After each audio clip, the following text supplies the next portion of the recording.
사랑하는 성도 여러분, 약 20년 전에 1993년도로 기억이 되는데요. 탤런트 신신혜 씨가 부른 노래가 하나 있습니다. 세상은 요지경이라는 노래죠. 그 가사를 보면 이렇게 되어 있어요. 세상은 요지경, 요지경 속이다. 잘난 사람은 잘난 대로 살고 못난 사람은 못난 대로 산다. 여기도 작아 저기도 작아 라는 가사예요. 우리가 살아가는 지금 이 시대, 우리가 살아가는 이 세상을 너무나도 20년 전이지만 잘 표현하고 있는 노래이지 않은가라고 생각을 했습니다. 다들 잘난 맛에 살아가고 있죠. 가짜가 판치는 세상이죠. 어떤 것이 진실인지 어떤 것이 진짜인지 분별하기 어려운 시대를 우리는 살아가고 있습니다. 특별히 오늘 집사님께서 기도해 주신 것처럼 아주 중요한 이 나라의 대선을 앞두고 정말 뽑을 수 없는, 정말 우리의 마음에 드는 후보가 다들 없다라는 한숨과 탄식 소리를 듣게 됩니다. 그럼에도 불구하고 무엇이 진실인지 무엇이 정말 가짜인지 분별할 수 없을 정도로 혼탁해진 것 같아요. 하나님께서 우리 가운데 눈을 열어주시고 지혜를 주셔서 투표뿐만 아니라 우리의 삶 가운데 분별력과 판단력을 허락해 주셔서 장차 이 나라에 정말 하나님이 기뻐하시는 사람이, 기뻐하는 자가 또 국민을 위해 헌신하고 섬길 수 있는 자가 뽑힐 수 있도록 여러분 기도해 주시기를 부탁을 드립니다. 모든 사람이 살맛 나는 세상을 꿈꿉니다. 그리고 우리도 그러한 살맛 나는 세상을 향해서 달려가고 또 꿈을 꾸며 살아갑니다. 그런데 현실이 그렇게 우리가 꿈꾸는 세상처럼 다가오지 않는 것 같아요. 세상을 바라볼 때마다 마음이 더 팍팍해집니다. 숨이 막힐 정도로 답답해지는 것을 경험합니다. 악인이 더 잘 되는 것 같아요. 더 잘 사는 것 같이 보여져요. 악인은 어떻게 악질이라서 그런지 더 오래 살아요. 여러분이 오래 산다 그러면 난 악질이다 생각하면 돼요. 또 우리 또 권사님들 시험 받으려 취소하겠습니다. 우리 권사님들은 안 그러십니다. 다른 분들, 악인들 얘기하는 거예요. 악인들. 여러분, 그리스도인들은 희망보다는 좌절을 경험하고 한숨이 저절로 나오고 탄식하는 것들을 보게 돼요. 세상을 보면 모순투성인 것 같습니다. 예수님을 믿고 살아가는 것에 대해서 회의를 가지지는 않지만, 회의는 아니더라도 서글픔을 모두 다 느껴보셨을 거예요. 때로는 살아가는 것조차 버거운 삶의 무게가 우리를 짓누르고요. 예수님을 믿지 않는 사람들보다도 예수님을 따라가야 되기 때문에, 그 십자가를 지고 가야 되기 때문에 우리가 겪어야 될 많은, 어떤 면에서는 짐들이 우리 안에 어깨에 등에 놓여져 있다는 것을 우리는 경험해요. 그리고 하나님을 찾고 하나님을 간구하고, 그리고 하나님을 부르지만 하나님께서 어디 계시진 것 같이, 안 계신 것처럼 의심하게 될 때도 여전히 우리 안에 있다는 것이죠. 하나님을 따르는 일이 축복보다는 괴로움을 갖다주는 느낌마저 들 때도 있습니다. 어떤 면에서는 하나님의 말씀을 따르는데, 직장에서 가정에서 그 말씀을 따르는데 여러분 성경적인 원리가 맞지 않는 것처럼 생각이 들 때도 있다는 거예요. 내가 이렇게 도대체 이렇게까지 해야 되나? 예수님 믿고 나서 내 이렇게 져야 되나? 내 이렇게 양보해야 되나? 너무 억울한 것 아니야? 내가 잘못한 것도 없는데 왜 이렇게 나를 못 살게 굴고 힘들게 하고 왜 계속해서 나에게 어려움을 갖다 주는 거지? 그럴 때마다 아무도 내 곁에 없는 것 같은 생각이 들고요. 나 홀로 남겨져 있는 것 같은 생각이 들고요. 도대체 제대로 되는 것이 하나도 없는 것처럼 느낄 때가 예수님을 믿는 사람에게도 있다는 거죠. 아무리 기도해도 변화되는 것 같지 않아요. 세상은 막 악을 향해서 여러분 막 달려가는 것처럼 보입니다. 정말 하나님을 말씀대로 살아보려고 노력하고 애쓰는데 정작 직장에 딱 갔더니 오해를 받는 일이 생깁니다. 예수님을 믿었다는 것 때문에 참아야 될 때가 한두 번은 아닙니다. 그러다가 마침내 이 모든 것으로부터 도망치고 싶은 생각이 들 때가 있어요. 요나처럼 아이 모르겠어 그리고 다시스를 향해서 하나님 알아서 하세요라고 그냥 거기를 떠나고 싶을 때가 여러분 있어요 없어요? 지금 제 얘기하고 싶은 거예요. 떠나고 싶을 때가 있다는 거예요. 근데 여러분 도망가도 해결되지 않더라고요. 결국에는 다시 돌아볼 수밖에 없다는 거죠. 예수님을 믿고 살아가면 변할 것 같지 않은 세상을 바라보면서 과연 희망이 있는 것일까라는 생각을 저는 해보기도 합니다. 그러면서 그리스도인으로 산다는 게 이런 악한 세상 가운데서 무슨 의미를 갖나, 목회자로 살아간다는 것에 무슨 의미를 갖는가, 그리고 여러분들을 섬기고 말씀을 선포한다는 게 도대체 무슨 의미를 가질까, 그런 생각을 할 때가 많습니다. 어떻게 살아가야 될까요? 이 악한 세상에서. 여러분 20년 전보다 30년 전보다 훨씬 더 세상은 악해져 가고 있다는 거 동의가 되시죠? 기술은 발달하고요, 문화는 발전하고요, 정말로 풍족하게 살아가고 있는데 어떻게 된 것인지 도덕성은 잃어가고 인간성은 잃어가고 더 세상이 타락을 향해서 달려가고 있고 인간미는 넘치지 않아요. 그냥 옆에 있는 사람끼리 서로 여러분 떡도 나누고 음식도 나누고 서로 뭐 가정끼리 뭐 여행도 좀 가기도 하고 그런 어떤 세상의 맛이 없어져 가고 있어요. 기계적인 세상으로 변하고 있어요. 발전하고 있어요. 앞으로 20년 후에 우리 아이들이 살아가는 세상이 너무나 안타까워요. 옛날의 시절이 그리워요. 구슬치기 하고 자치기 하고 막 비 오면 난닝구 입고 가서 축구하고. 저만 그랬나요? 학교 땡땡이 치고 우리 쉐마의 아이들도 좀 땡땡이 좀 치고 엄마 학교 갔어요. 그런데 학교에 없고 그런 일이 나면 또 우리 부모님들은 엄청 놀랄 거예요. 얘가 드디어 타락했구나. 아버지. 그러면서 막 놀랄 텐데 우리는 그렇게 살았어요. 그런데 이 정도 살았잖아요. 이 정도 됐잖아요. 앞으로의 세상이 어떻게 변할지 참 두렵기도 하고 기대보다는 여러분 두려움과 끔찍함과 이런 것들이 훨씬 더 우리를 엄습하는 것 같습니다. 이런 세상 가운데 과연 그리스도인이 어떻게 살아갈 수 있을까? 우리에게 필요한 것이 무엇일까? 지금 에베소 교회 성도들을 향하여 지금 바울이 말씀하고 있는 거예요. 그들이 살았던 세상은요, 로마의 압제와 통치를 받는 세상이었습니다. 자유가 없는 세상이었어요. 노예로 살아갔던 사람들이에요. 그래서 예수님을 믿는 것조차도 마음껏 드러내고 여러분 살 수 있는 세상이 아니었어요.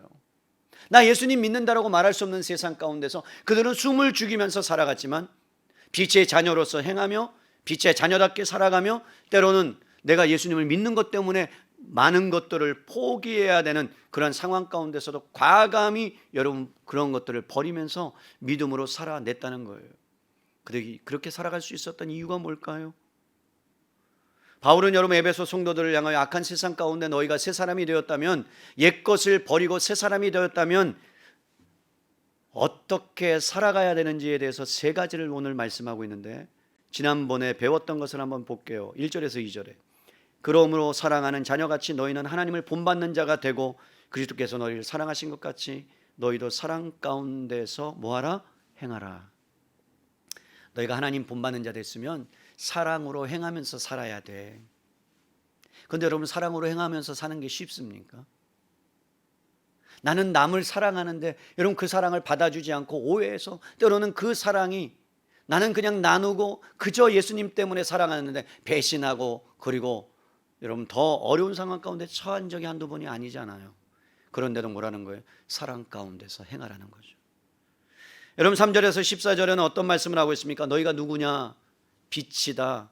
그럼 어떻게 살아야 되는가? 8절에 말합니다. 너희가 전에는 어둠이더니 이제는 주 안에서 빛이라. 빛의 자녀들처럼 행하면서 살아라. 여러분 세상에 빛된 존재, 우리가 악한 세상에서 살아가는 것, 하나님을 본받으면서 살아가는 것, 사랑 가운데 행하는 것이 정말 어려워요.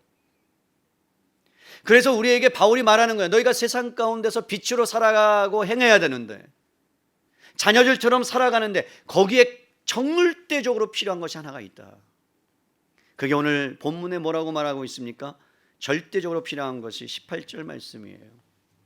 술 취하지 말라 이는 방탕한 것이니 오직 성령으로 충만함을 받으라. 여러분 이 세상은요 성령의 충만함이 없이는 살아갈 수 없는 세상입니다. 이 악한 세상 가운데 우리에게 필요한 것이 있다면, 하나님의 자녀답게 살아갈 수 있는 방법이 있다면 그것은 오직 하나밖에 없는데, 한 가지 방법밖에 없는데, 성령의 충만함이 없이는 너희가 이 악한 세상에서 살아갈 수가 없다는 거예요. 그럼 여러분, 성령 충만이 뭡니까? 우리가 그것을 알아야 되지 않습니까? 성령 충만에 대해서 여러분 설명하는데 이해가 가지 않는 거예요. 어떤 게 이해가 되지 않아요? 18절 다시 보세요. 술 취하지 말라. 이는 방탕한 것이니 오직 성령으로 충만함을 받으라. 뭐하고 비교하고 있어요? 술 취함과 방탕으로 지금 성령 충만을 비유하고 있고 비교하고 있어요. 여러분, 그러면 적어도 성령 충만하면 우리가 생각하는 것처럼 뭔가 성령 충만이다 그러면 여러분 초월적이고 뭔가 문제가 해결되고 하나님이 나타나셔서 환상을 주시든지, 그 다음에 아니면 음성을 주시든지, 꿈에 나타나서 뭔가 멋지게 기적 같은 일을 베풀어 주셔서 하는 것이 성령 충만이다, 이렇게 말씀하시는 게 맞지 않아요? 그런데 굳이 술 취한 상태와 비교하고 있다는 것, 방탕과 너무나 거리가 먼 것처럼 여러분 연결점을 찾을 수 없는 거잖아요. 술 취하지 말라 이는 방탕한 것이니라고 생각하니까, 말씀하니까 우리는 또 도덕적으로 타락한 것을 떠올립니다. 그래서 여러분, 성령 충만이 도덕적인 것이구나라고 생각할 수 있는데 그런 의미가 아니에요. 성령 충만인 것이라는 것은 여러분, 우리가 막 방방 뛰고 뭔가 은혜를 받아서 막 눈물을 흘리고, 그래서 뭐 어떤 문제를 주님 앞에 나아갔더니 한 방에 그냥 해결되고, 도깨비 방망이처럼 금 나와라 뚝딱 했더니 막 역사가 일어나고, 알라딘 램프처럼 막 하나님께 빌었더니 비나이다 빌었더니 하나님께서 다 해결해 줄게, 이게 성령 충만이 아니에요.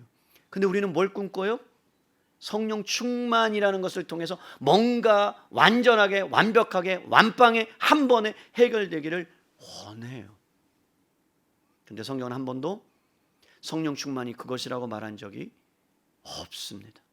그럼 성령 충만이 뭘까요? 여러분, 이 말씀을 알기 위해서는 우리가 복음서로 가야 됩니다. 방탕이 무엇인지를 알아야 돼요. 누가복음 15장으로 가보세요. 누가복음 15장에 가보시면 여러분들이 너무나 잘 아는 한 가지 비유가 나옵니다. 15장 11절이에요. 또 이르시되 어떤 사람에게 두 아들이 있는데 그 둘째가 아버지에게 말하되 아버지여 재상 중에 내게 돌아올 분깃을 내게 주소서 하는지라 아버지가 그 살림을 각각 나누어 주었더니 구 며칠이 안 되어 둘째 아들이 재물을 다 모아가지고 먼 나라에 가서 거기서 허랑방탕하여 그 재산을 낭비하더니, 여기에 보면 여러분, 허랑방탕하다라는 이 방탕이라는 단어와 술 취하지 말라 이는 방탕한 것이니라는 그 방탕이 같은 단어예요. 두 아들이 있었어요. 둘째 아들이 여러분 아버지에게 항거합니다. 아버지, 나도 이제 성인이 됐으니까 아버지의 재산을 좀 몫을 나에게 주십시오. 그때 당시에 중동 지역에서요, 아버지에게 재산을 달라는 것은요, 나는 아버지를 아버지로 여기지 않습니다 라는 배은망덕한 일입니다. 그런데 그것을 지금 행하고 있는 거예요. 그럼 여러분, 아버지가 그것을 줍니다. 그래서 그것을 가지고 여러분 먼 나라에 갔는데 여러분 모든 것을 다 탕진하고 써버리고 돌아옵니다. 둘째 아들이 그러고 나서 여러분 생각하다가 다시 집으로 돌아왔을 때에 형이 뭐라고 말하냐면 아버지한테 이렇게 얘기하는 거예요. 아버지, 둘째 녀석은 아버지의 분깃을 가지고 재산을 가지고 세상에 나가서 다 허랑방탕하게 써버리고 창기와 함께 먹어 놀아가고 도박질을 하고 술 먹고 더러운 짓을 다 행하고 완전히 타락했고, 그러니까 우리는 뭐라고 생각하냐, 도덕적으로 방탕이다 그러면 도덕적으로 타락한 거구나 라고 생각할 수밖에 없죠. 그런데 여러분, 성경에서 말하는 방탕이라는 것은 도덕적인 타락을 이야기하는 게 아닙니다. 그리스도인과 비그리스도인의 차이는 도덕적인 것에 있지 않습니다. 우리보다 훨씬 더 믿지 않는 사람들이 도덕적으로, 훨씬 더 윤리적으로, 상식적으로 탁월한 사람들이 훨씬 더 많이 있습니다. 그렇다면 여기서 말하는 방탕이 뭘까요?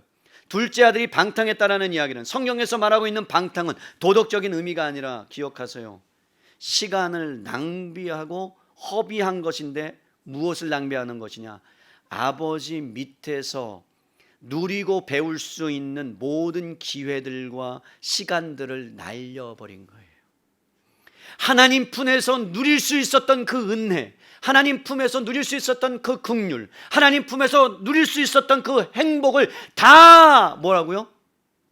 잃어버리고, 시간도 잃어버리고, 기회도 날려버리고, 그래서 자기 멋대로 자기 마음대로 여러분 나가서 사는 삶, 그것이 뭐라고요? 허랑방탕하다라고 성경은 말씀하고 있습니다. 여러분, 동생이 방탕한 삶을 살았다면 큰아들은 방탕한 삶을 살았습니까? 안 살았습니까? 여러분, 겉으로 보기에는 안 살았습니다. 왜죠? 아버지 밑에 있었잖아요. 아버지를 떠나지 않고 집에서 머물렀잖아요. 아버지의 특권과 신분을 여러분 그에게 주었는데, 그런데 첫째 아들을 살펴보면 어떻습니까? 동생이 집으로 돌아왔는데 기뻐하지 않아요. 동생이 돌아오자마자 아버지가 너무 기뻐서 송아지를 막 잡습니다. 그리고 여러분 막 손가락에 가락지를 끼고 옷을 벗기고 정말로 가장 좋은 옷을 그에게 여러분 줍니다. 잃어버린 자식이 왔으니까 얼마나 기뻤겠어요. 그런데 여러분 형의 반응이 어떻습니까? 아버지를 향해서 어떻게 이룰 수 있냐고 대듭니다. 나가서 허랑방탕한 삶을 살았는데 어떻게 송아지를 잡고 잔치를 벌리냐고. 아버지, 한 번도 나한테 그렇게 해준 적 없잖아요. 동생은 정말 좋은 것을 줬으면서 나는 한 번도 그렇게 염소 새끼라도 토끼라도 잡아준 적이 없잖아요. 어떻게 그럴 수 있습니까? 정당하잖아요.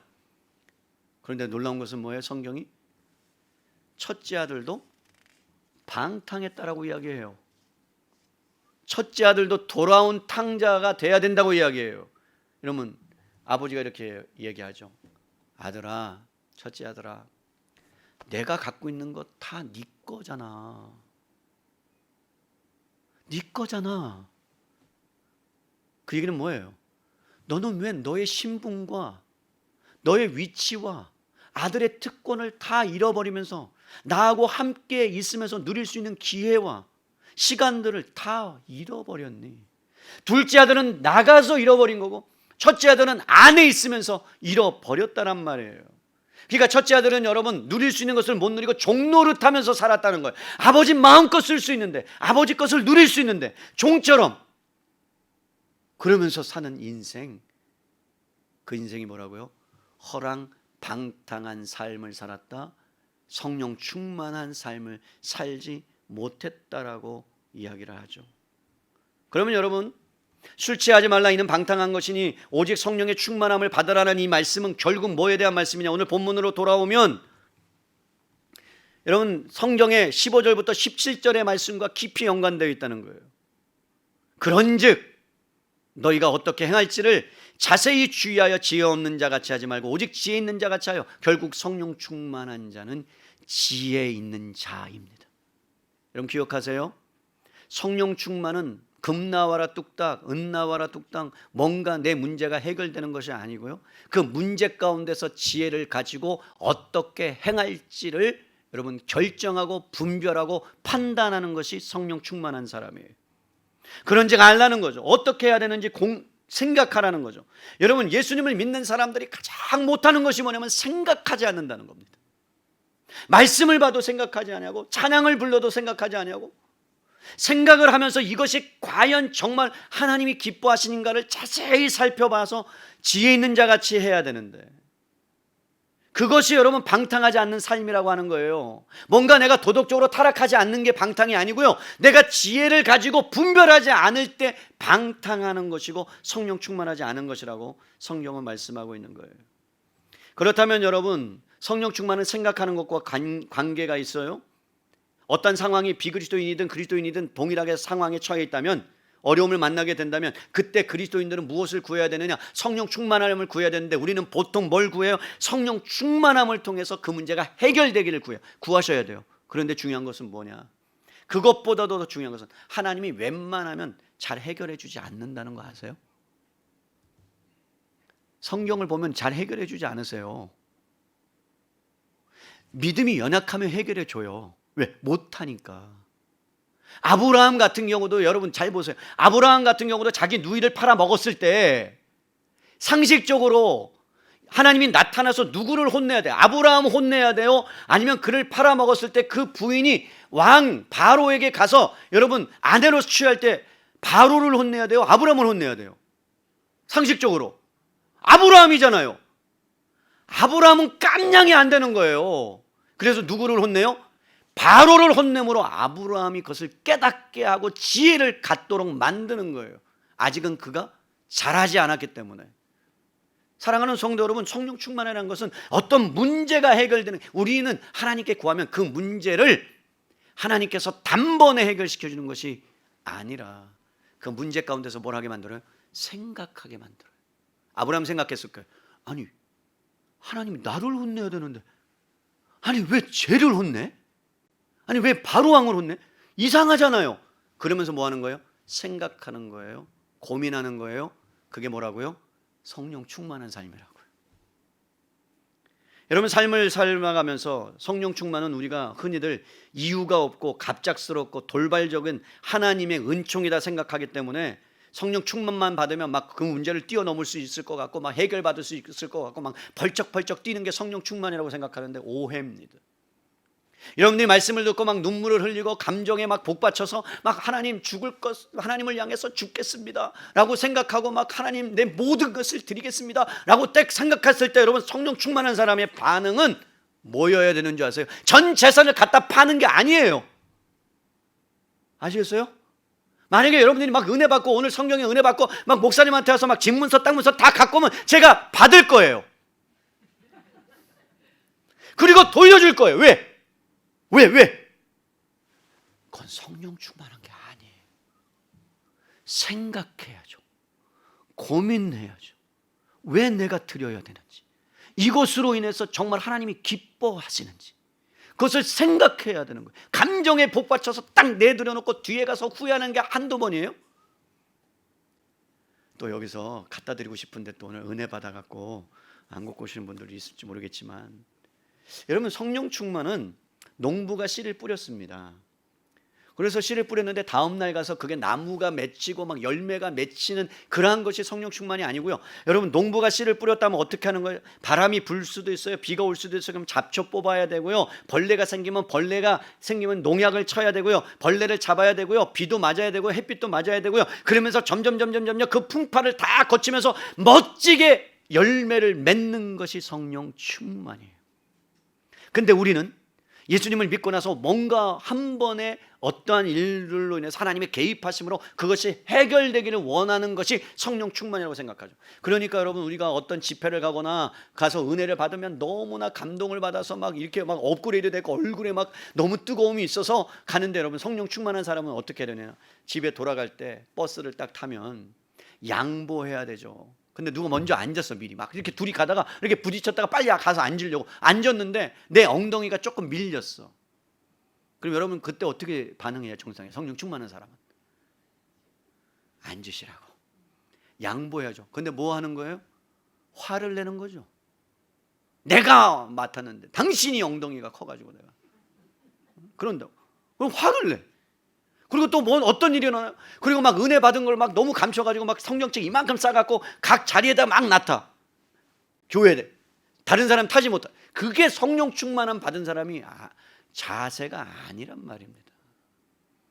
우리가 은혜를 받고 성령 충만을 받았다라는 것은 그러한 것이 아니에요. 여러분, 하나님은 우리가 생각하는 방법으로 문제를 풀어가지 않습니다. 막 능력을 베풀어서 기적을 베푸실 때가 있어요. 가끔씩은. 그런데 오늘날 우리가 살아가는 이 시대 가운데는 하나님께서 뭐라 그러는 거예요? 주시는 답은요, 이런 거예요. 너 지금 어렵지? 힘들지? 아프지? 네, 하나님, 이 문제가 너무 커서요 힘들어요. 그러면서 하나님께 문제를 갖다 드립니다. 기도합니다. 그러면서 이렇게 기도할 수 있어요. 하나님, 이 문제를 짐을 좀 갖고 가시면 안 되겠습니까? 너무 아픈데요, 너무 힘든데요. 그러면서 막 눈물을 흘리면서 기도할 수 있어요. 그러면 하나님이 이렇게 물어보시는 거예요. 그래, 성노가, 내가 이 문제 갖고 갈게. 그럼 내가 이 문제를 갖고 가면 너 나하고 관계를 유지할 거니? 반대로 말할게. 내가 이 문제를 해결하지 않으면 너 나하고 관계 깨트릴 거야? 그럼 여러분, 우리는 답 알잖아요. 아니잖아요. 문제를 해결하느냐 안 해결하느냐의 문제가 아니고 우리는 그 앞에서 어떻게 해요? 하나님, 그럴 수 없습니다. 하나님 관계 유지하고 싶습니다. 그러면 하나님 뭐라 그래요? 그러면 그 짐 네가 지고 가. 그게 누구예요? 바울이에요. 바울이 여러분 한 가지 마음 가운데 육체 가운데 가시가 있었습니다. 그게 어떤 건지는 잘 모르지만 전도하다가 뭔가 사역하다가 그것이 그에게 거침돌이 됐고 방해물이 됐습니다. 그러면서 하나님 앞에 3번 깊이 간구했다는 것은요, 목숨을 걸고 사퇴했다는 거예요.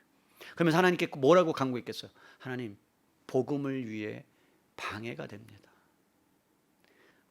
그냥 내 자신이 아니고 복음을 위해서라면 좀 해결해 주시면 안 되겠습니까? 이것을 걷어가 주시면 안 되겠습니까? 그냥 하나님 한 번에 해결해 주시면 안 되겠습니까? 바울도 그랬단 말이에요. 그런데 주님이 뭐라는 거예요? 내 은혜가 내게 족하다. 네가 지고 가. 그게 성령 충만함이야. 우리는 벗어나야 성령 충만함이라고 생각해요. 그런데 주님은 그것을 지고 하나님 앞에서 때로는 버겁지만 걸어가면서 하나님께서 원하시고 하나님께서 기뻐하시는 것이 무엇인가를 여러분 분별하면서 가는 것이 성령 충만함입니다. 그래서 여러분 바울이 말하는 거예요. 다시 한번 15절에 너희가 어떻게 행할지를 자세히 주의하여 지혜 없는 자같이 하지 말고 오직 지혜 있는 자같이 하라. 여러분 지혜는 뭐예요? 사물의 본질을 꿰뚫어 보는 통찰력입니다. 지식과 달라요. 지식은 많이 여러분 배울 수 있어요. 그런데 그것을 어떻게 사용하고 적재적소에 그것들을 나타내고 결정하고 행동할 것인가가 분별력이 여러분 지혜예요. 예를 들어서 어떤 CEO가 지식을 많이 가졌어요. 그런데 어떤 것을 결정할 때 지혜가 없으면요, 수를 잘못 들 수 있어요. 사법시험에 합격했는데 여러분 그 사람이 뛰어난 지식을 갖고 있어도 법정에서 변호하고 뭐 할 때 엉뚱한 판단을 내릴 수 있어요. 뭐가 없어서 그래요? 지혜가 없어서 잘못된 판단을 내릴 수 있어요. 사업이든 예술이든 공무원이든 잘못된 생각과 분별로 판단하는 것, 이것이 어리석은 자라고 성경은 말씀하고 있습니다. 그렇다면 여러분 성령 충만한 자는 어떤 사람이냐? 내가 지혜를 가지고 삶에서 일어나는 모든 정황 가운데 하나님께서 기뻐하시는 것이 무엇인지를 자세히 주의하여 살펴봐서 그것이 하나님이 기뻐하지 않는다면 그것을 여러분 뭐 한다고요? 패스하는 거예요. 아니다. 그런데 주님이 기뻐하시는 거라면 내가 어떻게 한다고, 나의 지식으로는 이해가 되지 않아도, 나의 상식으로는 이해가 되지 않는데 주님이 가라 그러면 그것을 가는 거예요. 제가 간혹 얘기하죠. 한국 군인과 미국 군인의 차이가 뭐라고요? 한국 군인은 가라! 그래서 벽이 딱 있잖아요. 가라! 그럼 지가 알아서 돌아가.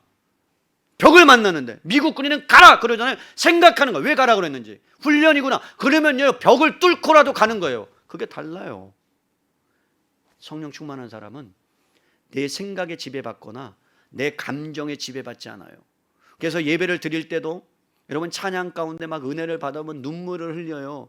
왜냐하면 감정이니까, 우리가 있으니까. 그러면 여러분 뭐라고 그랬어요? 제가 생각해야 돼요. 아, 내가 왜 울고 있지? 내가 왜 우는 거지? 하나님의 은혜가 얼마나 크지? 십자가와 나와 무슨 상관이 있지? 그 십자가의 은혜가 나에게 어떤 은혜를 갖고 오는 거지? 그러면서 생각해야 돼요. 그런 사람은 성령 충만으로 어떻게 살아가야 될지를 고민합니다. 그런데 그냥 은혜 됐다 그러고 눈물만 흘리는 것으로 끝나면요, 그 은혜는 은혜이긴 하나 성령 충만한 데까지는 이르지 못하는 거예요. 그렇기 때문에 지혜라는 것은 자신의 감정이나 욕망의 지배를 벗어나서 하나님의 자비와 긍휼과 은혜 가운데 항복하는 것을 이야기하는 것이고, 그래서 바울이 술 취하지 말라, 이는 방탕한 것이다 그러면 여러분 술 취한 사람은 뭐가 끊겨요? 사고가 끊겨요. 필름이 끊겨요. 맞죠? 그러면 희한한 일이 일어나요. 필름이 딱 끊기고요, 어느 순간에 딱 일어나서 술을 거나하게 드시면 그러면 여러분 모든 것이 자기 집이야. 여기 가서 자도 되고 저기 가서 자도 되고 모든 것이 또 화장실이 돼. 판단력이 없어져요. 분별력이 없어져요. 이해력이 없어요. 그리고 놀라운 것은 뭐냐면 여러분 집에 딱 갔는데 아이들이 있으면 술이 너무 취하니까 지갑을 딱 열어서 이게 5,000원짜리인지 10,000원짜리인지 수표인지도 모르고 그냥 줘. 그러면 또 아내는 너무 좋아서 하나님 다음 주에도 취해서 오게 하소서, 지갑을 열게 하소서, 그러면서 기도하는 분이 있다라고 내가 듣기는 했어요. 술 취하면 사고를 하지 않고 판단력이 흐려지고 담대해지고 잘 주지 않던 용돈도, 왜? 사고가 망각해버리니까. 여러분, 그런데 우리가 알아야 될 것은 뭐냐면 신앙생활을 하면서도 분별하지 않고 끊기는 것을 조심하셔야 합니다. 예를 들어서 우리가 여러분 오늘 찬양을 했어요. 빈들의 마른 불같이 시들은 나의 영혼. 그러면 생각해야 돼요. 아, 내가 지금 시들은 영혼이구나. 하나님 그렇습니다. 내가 이런 부분에 시들어 있습니다. 성령님 단비를 주시옵소서 라는 그 생각을 하고, 여러분 그 가사를 음미하고 불러야 되는데, 근데 어떻게 한다고요? 생각하지 않고 부른다. 음미하지 않고 부른다고. 그것은 뭐냐? 성경에서 이렇게 말해요. 죄다. 여러분이 생각하지 않고 지혜롭게 주의 깊게 고민하지 않고 하는 모든 것이 죄일 수 있다라는 거예요. 인간은요, 본선적으로 죄를 좋아합니다. 죄에 끌리게 되어 있습니다. 자석이 N이 있으면 S극을 끌듯이, 자석을 땅에 대면 여러분 철이 따라 올라오듯이, 어떤 계기가 없고 어려움이 없고 고통이 없으면 어느 틈에 죄가 틈을 타서 우리의 자리를 비집고 들어옵니다. 그래서 때로는 하나님께서 우리에게 좌절도 허락하시고 여러분 상처도 허락하시고 아픔을 허락하신 이유가 뭔지 아세요? 여러분이 제대로 생각하고 진리를 붙잡고 성령 충만함으로 나아가서 떠내려가지 않기를 바라시는 하나님의 마음이 그 안에 담겨져 있는 거예요. 그래서 신앙생활하면서 여러분이 성령 충만함으로 나아가기 위해서는 사고를 끊으면 안 돼요. 생각하셔야 돼요. 오늘 내가 왜 예배를 가운데 와서 이 예배 가운데 하나님의 말씀을 듣고 그 말씀이 어떤 은혜를 나에게 끼치고 있는지를 여러분 생각하셔야 됩니다. 그렇지 않으면 뭐라고요? 허랑방탕한 거예요. 하나님이 주신 기회를 날리는 거예요. 찬양을 통해서 여러분의 심령을 만지고 은혜 말씀을 통해서 여러분들을 변화시키는 대로 하나님의 은혜를 주고자 했는데 뭐라고요? 낭비하는 거예요. 우리가 얼마나 그러한 낭비의 삶을 살고 허비한 삶을 살고, 그래서 여러분 16절에 세월을 아끼라 그러잖아요. 세월은 가고 있다, 아껴라. 때가 뭐하니라? 악하기 때문에 그렇다. 우리는 하나님께서 주시는 지혜와 성령 충만함으로 향하는 그 부분에 대해서 소중하게 생각해야 돼요. 여러분의 열정이 충만하다 할지라도 여러분 기억해야 될 것은, 악한 세상 가운데서 하나님의 은혜와 뜻을 따라가는데 여러분의 열정이 그 안으로 들어가야지, 여러분의 열정이 하나님의 뜻보다 앞서기 시작하면 여러분은 시간과 기회를 낭비하고 있는 거예요. 왜요? 나를 향해서 사용하고 있기 때문에. 그렇기 때문에 성령님께서 여러분의 심령과 여러분 가운데 날마다 역사하도록 여러분들은 구하셔야 되고, 그리고 여러분들이 그 성령님을 의지하며 지혜롭게 이 세상을 분별하며 판단하면서 나아갈 때 여러분들은 성령 충만한 삶을 살아가고 있는 겁니다. 뭔가 변해서가 아니라, 문제가 해결돼서 아니라. 그래서 성경은 마태복음 7장에 보면 지혜에 대해서, 성령 충만에 대해서 이렇게 말하는 거예요. 한번 볼까요? 마태복음 7장으로 가보세요. 마태복음 7장에 가보시면 24절로 25절에 예수님께서 지혜에 대해서 아주 중요한 말씀으로 얘기해 주셨어요. 제가 읽어드려요. 24절부터. 그러므로 누구든지 나의 이 말을 듣고 행하는 자는 그 집을 반석 위에 지은 지혜로운 사람 같으리니, 비가 내리고 창수가 나고 바람이 불어 그 집에 부딪히되 무너지지 아니하나니 이는 주추를 반석 위에 놓은 까닭이요. 여러분, 지혜로운 사람과 성령 충만하지 않은 사람, 어리석은 사람의 집은요 평소에 비슷하다라는 거예요.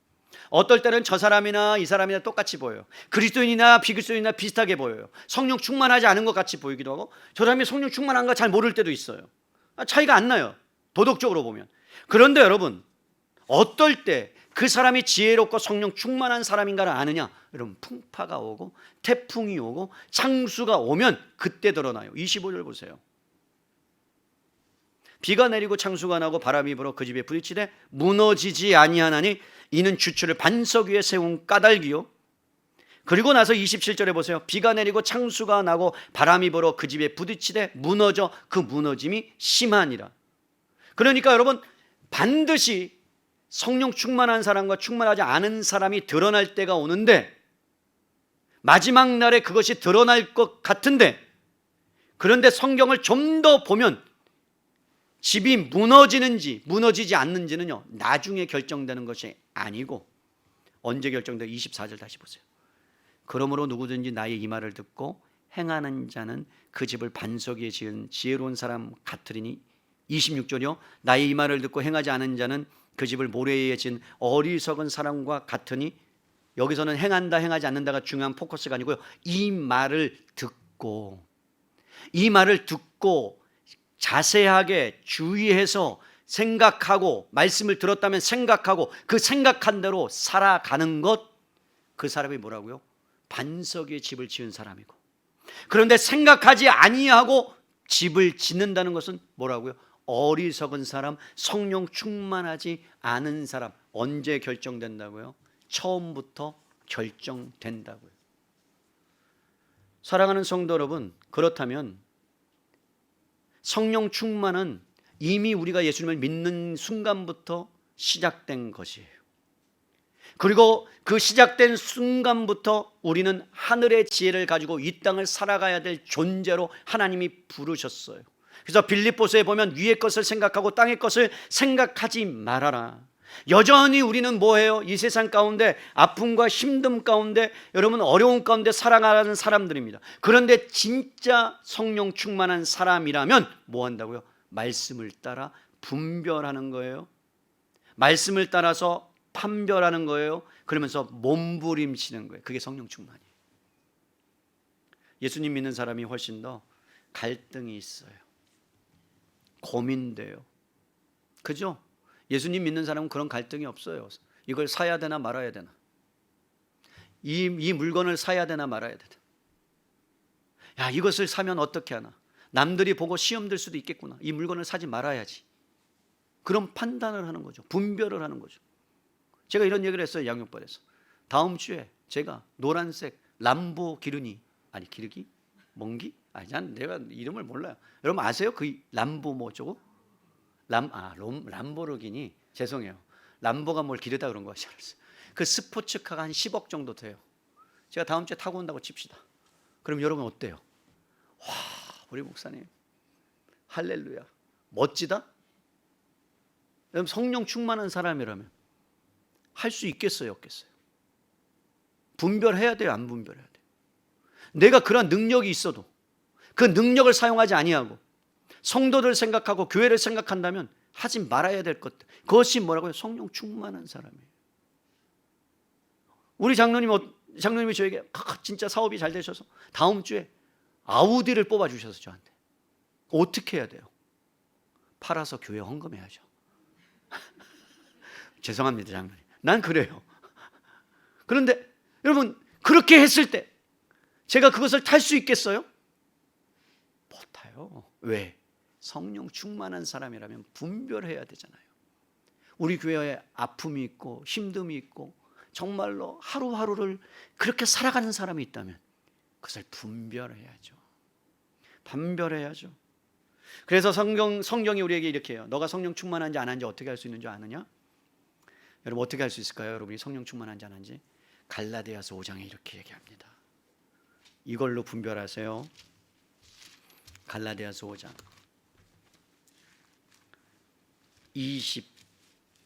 16절부터 봐야 되겠네요. 여러분 제가 읽어드려요. 여러분이 성령 충만한 사람인가 아닌가 이렇게 알 수 있습니다. 내가 너희에게 이르노니 너희는 성령을 따라 행하라. 그리하면 육체의 욕심을 이루지 아니하니라. 육체의 소욕은 성령을 거스르고 성령은 육체를 거스르나니 이 둘이 서로 대적하므로 너희가 원하는 것을 하지 못하게 하려 함이라. 여러분 저를 보세요. 성령을 따라 행하면 육체가 따르지 않게 되고, 육체를 따르면 성령을 따를 수 없는데 이 서로 대적하고 서로의 길을 가지 못하게 만든다고 합니다. 그러면 여러분들이 성령의 길을 따라가고 있는지 아니면 육체의 길을 따라가고 있는지, 다른 말로 하면 성령 충만한 사람인지 성령 충만하지 않은 사람인지를 어떻게 하는 열매를 보고 알 수 있다. 여러분의 열매를 보고. 근데 그 열매가 뭐라는 거예요? 22절 보세요. 오래 참음과 자비와 사랑, 오직 성령의 열매는 사랑과 희락과 화평과 오래 참음과 자비와 양선과 충성과 온유와 절제니 이 같은 것을 금지할 법이 없다. 여러분 안에 인격의 열매가 있다면, 이 얘기는 뭐냐면 여러분이 가는 곳마다 사람이 살려지는 역사가 있다면, 여러분의 인격을 통해서 다른 사람들이 사랑을 경험하고 용서를 경험하고 관용을 경험한다면 여러분들은 성령 충만한 삶을 살아가고 있는 것이죠. 그런데 여러분이 가는 곳마다 육체의 일이 나타나면 어떤 일이에요?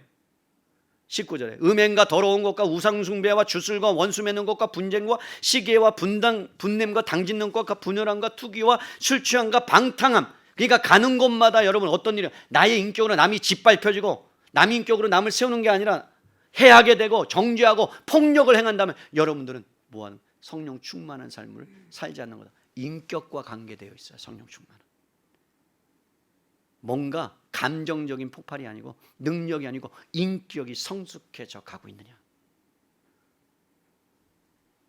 사랑하는 성도 여러분, 왜 이게 중요합니까? 하나님 우리를 이 땅에 남겨주신 이유가 뭔 줄 아십니까? 악한 세상 가운데 성령 충만함으로 살아내라고 하는 이유가 뭔 줄 아십니까? 사람은요 언제나 절망하며 살게 되어 있어요. 왜 그런 줄 아세요? 인간의 소망은 엄청 큰데요 현실이 받쳐주지 않습니다. 여러분 지금까지 여러분이 살아온 삶을 보세요. 현실 속에서 여러분의 소원을 이룬 적이 없어요. 우리의 소원은 행복이라는 것이 있는데, 행복이라는 것은 자기 만족에 의해서 이루어지는 건데, 여러분 우리가 부귀영화를 가져도 자기 만족함이 없어요. 또 다른 만족함이 남들이 훨씬 더 좋은 것을 갖고 있으면요 그것을 쫓아가게 되어 있는 게 인간의 본성이에요. 그래서 소망을 갖고 이 세상을 살아간다는 게 여러분 굉장히 괴로운 건데, 이 문제를 해결할 수 없는데 오직 그리스도만이 답을 갖다 주고 있어요. 기독교만이. 그 답이 뭐예요? 성령 충만함으로 살아가면 여러분 우리가 무엇을 경험하게 되느냐면, 하나님 안에서 우리의 인격이 변화되고 하나님을 닮아가게 되고, 그리고 하나님 안에서의 은혜를 경험하게 되면요 세상이 줄 수 없는 행복과 평안으로 인도함을 받아요. 환경은 변하지 않는데 그런 것들을 우리는 경험하게 돼요. 그래서 여러분 이 땅에 여러분들을 남겨주신 이유가 뭐냐면, 살아가야 될 여러분의 이유가 뭐냐면, 이 때가 악하기 때문에 고민하고 싸우고 분노하고 절망하고 그 가운데 여러분들이 성령 충만함 속으로 시간 속에 가두어 놓고, 하나님께서 공간 속에 가두어 놓고 직장 속에 내보내서 여러분들을 인격적으로 다듬기 위해서 여러분은 그에게 붙여준 거예요. 남편이 심히 변하지 않는다면 여러분 생각하세요. 나를 성령 충만함으로 인도하는 하나님의 작전이구나. 아시겠어요? 아내가 하나도 변하지 않고 나를 계속해서 바가지를 빡빡 긁는다면 생각하셔야 돼요. 뭐라고요? 나를 그 가운데 성령 충만으로 인도하는 하나님의 놀라운 계획이구나. 왜 그런 줄 아세요? 잘 생각해 보세요. 예수님이 여러분 이 땅 가운데 내려오셨는데 이렇게 하면 간단히 끝나요. 하나님이 예수님 이 땅에 내려가십시오. 그러면 하나님 내가 놀라운 십자가를 지고 갈 수 있는 길을 열어놓겠습니다. 갖고 예수님이 딱 오셨는데 33살에 오면 끝나잖아요. 그죠? 멋지게 딱 33살에 청년으로 와서 봐라! 십자가 딱 게임 오버 해갖고 딱 끝나면 십자가 지고 짠! 하고 하늘로 올라가면 되는데 왜 굳이 마리아의 태 속에 들어가서 33년 동안 여러분 부모님 밑에서 목수에 일을 하면서 막 망치질하고 안 아팠겠어요? 여러분 사는 게 버겁지 않았겠어요? 예수님이? 청이기 때문에 여러분 동생들을 책임져야 되는 압박감이 없었겠어요? 그런데 그 모든 길을 가고 십자가의 길을 가고 여러분 하나님이신데 시간 속에 가두어 놓고 공간 속에 가두어 놓고 그래서 하나님의 뜻을 이루어 가고 계신, 그게 뭐라고요? 성령 충만한 삶이라고요. 예수님이 다 보여주셨어요. 자기를 부인하고 나를 따라오려거든 자기 십자가를 지고 가는 것, 그게 성령의 충만함이다. 그러니까 여러분 하나님이 우리를 시간 속에 가두어 놓고 여러분들을 그 어려움 속에 보내신 이유가 뭐냐? 여러분을 성령 충만한 삶으로 이끌기 위한 하나님의 놀랍고 위대한 계획임을 믿을 수 있기를 바랍니다. 내가 변할 거예요. 여러분을 만지실 거예요. 여러분 다른 데 초점이 있는 게 아니고 그것이 지혜로운 거예요. 그래서 여러분들이 어려움이 오고를랑 이렇게 하나님께 말하지 마세요. 내가 성령 충만했다면 이 모든 위기를 극복해낼 수 있는 단칼이 있는데 없어요. 그런 칼은. 아시겠어요? 이렇게 하셔야 돼요. 하나님, 이 일을 통해서 내가 좀 더 자라갈 줄로 믿습니다. 나에게 허락해 주신 이유가 나의 인격을 다듬는 하나님의 계획인 줄로 믿습니다. 어떻게 분별하고 어떻게 판단하고 나가야 될지 지혜를 허락해 주십시오 라고 기도하면, 자 2021년을 여러분 살아오셨어요. 한 살 다 잡수셨어요. 그죠? 그럼 하나님 2021년을 시간 속에서 공간 속에서 여러분들을 다듬으셨어요. 그렇다면 앞으로 22년 동안 남은 8개월 동안 하나님이 여러분들 10개월 동안 여러분을 만들어 가시게 될 줄로 여러분 확신하십니까? 그것이 뭐라고요? 성령 충만의 길이라고요. 그럼 여러분이 구해야 될 것은 뭐라고요? 지혜라고요. 어떻게 분별할지, 어떻게 판단할지, 그 문제를 극복하는 능력보다 이번 대선을 앞두고 여러분 간절히 구합니다. 20대들은 선거를 포기했다는 거예요. 많이. 이 왼수들이 왜 포기합니까? 중요한 시점에서 나라의 위대한 결정 앞에 후보가 없다는 거예요. 맞아요. 없어요. 내가 나 차라리. 동의를 안 하셔. 우리 목사님 또 뭐 정계로 지출할까 봐 두려움을 갖고 계시는데 그럴 일은 없어요. 내가 봐도 내가 나요. 제가 봐도. 근데 중요한 것은 그 가운데서라도 지혜를 가지고 분별력을 가지고 정말 하나님께서 원하시고 기뻐하시고 백성들을 위한 사람을 향해서 여러분 투표하셔야 합니다. 아시겠습니까? 누구를 찍으라 말하지 않겠어요? 지혜를 달라고 구하시고, 그래서 그 지혜를 주셨다면 그를 향해서 투표하세요. 그것이 성령 충만한 사람들이 해야 될 일입니다. 말씀 정리해요. 이제 끝났어요. 바울은 에베소 교회 성도들에게 너희가 처한 악한 세상에서 너희가 맞닥뜨린 문제 앞에 그 문제가 극복해내고 해결되는 것보다 중요한 것은 성령의 충만함을 통해서 지혜를 가지고 분별하며 살아가는 것이다. 그러면 성령의 충만함의 열매를 너희가 맺히게 된다. 그래서 제자들에게 이렇게 얘기합니다. 제자들을 세상에 보내면서 이렇게 얘기하세요. 비둘기처럼 순결하고 뱀처럼 지혜로운 자가 되어야 된다. 이 얘기는 무슨 얘기예요? 비둘기는 성령을 상징해요. 성령이 비둘기같이 결국은 지혜롭게 성령의 충만함을 향해서 지혜를 갖고 이 땅을 살아가라는 거예요. 사랑하는 성도 여러분, 시간 속에 여러분들을 가두어 놓으시고 공간 속에 여러분들을 가두어 놓으신 이유는 성령 충만함으로 이 세상을 살아가라는 하나님의 위대한 계획이 그 안에 담겨져 있습니다. 그렇다면 여러분들은 그 성령 충만을 구하시고 또 지혜를 통해서 어떠한 사건들을 분별해 가면서 자세히 살펴보면서 하나님께서 기뻐하시는 것이 무엇인지를 선택할 때 그것이 해결되지 않는다 할지라도 여러분들은 성령 충만한 사람이 되어 있는 거예요. 그러한 은혜가 여러분의 삶 가운데 충만하게 넘치시기를 주님의 이름으로 간절히 부탁을 드립니다. 아멘.